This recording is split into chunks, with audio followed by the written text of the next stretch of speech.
Isa sa mga magandang halimbawa ng paglilingkod. Yung may malawak na unawa, ang bawat isa kababaang loob at kakayahang magpatawad ay ang pag-uugaling katulad ng Panginoong Hesukristo sa banal na kasulatan. Ang kanyang buhay at mga gawi ay nagpapakita ng kababaang loob, pagnanasa ng kabutihan para sa iba, at kakayahang magpatawad sa mga nagpaparatang at mga nagkamali.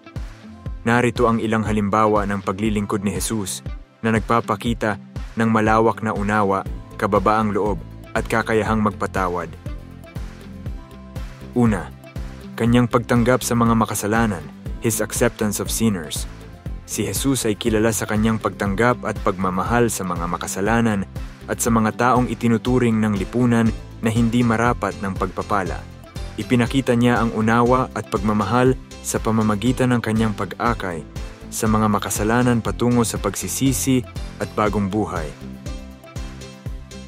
Pangalawa, ang pagbibigay ng halimbawa ng kababaang loob, setting an example of humility. Sa paglilingkod ni Jesus, ipinakita niya ang kababaang loob sa pamamagitan ng kanyang pagiging alagad at lingkod ng lahat. Ipinapakita niya ang halimbawa ng pagiging mapagparaya, mapagkawang gawa at mapanagot na leader sa kanyang pamumuno at paglilingkod. Pangatlo, ang kakayahang magpatawad, the ability to forgive. Ang pinakamalaking halimbawa ng kanyang kakayahang magpatawad ay nang siya'y ipako sa krus. Sa gitna ng kanyang paghihirap at kamatayan, ipinakita ni Jesus ang dakilang pag-ibig at kapatawaran sa lahat ng tao, pati na sa mga sumusumpa at nagpapahirap sa kanya. Sa huli, sa mga halimbawa ng paglilingkod ni Jesus, natutunan natin ang kahalagahan ng malawak na unawa, kababaang loob, at kakayahang magpatawad sa ating pamumuhay at paglilingkod sa kapwa. Ito ay nagbibigay inspirasyon at patnubay sa atin na maging tulad niya sa ating mga gawi at pag-uugali, upang maipakita rin natin ang tunay na pagmamahal at kagandahang loob sa lahat ng tao, gaya ng ipinapakita ni Jesus sa atin.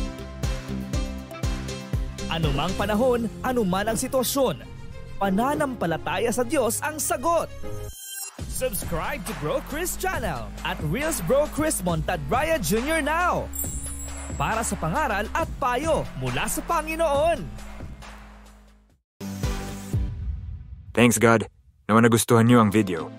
Sa ngayon lang po nakapanood ng video ay follow niyo po si Brother Chris sa kanyang YouTube. Please subscribe at Bro Chris channel at follow sa kanyang Reels at like, comment, and share. Thanks for watching and listening. God bless you.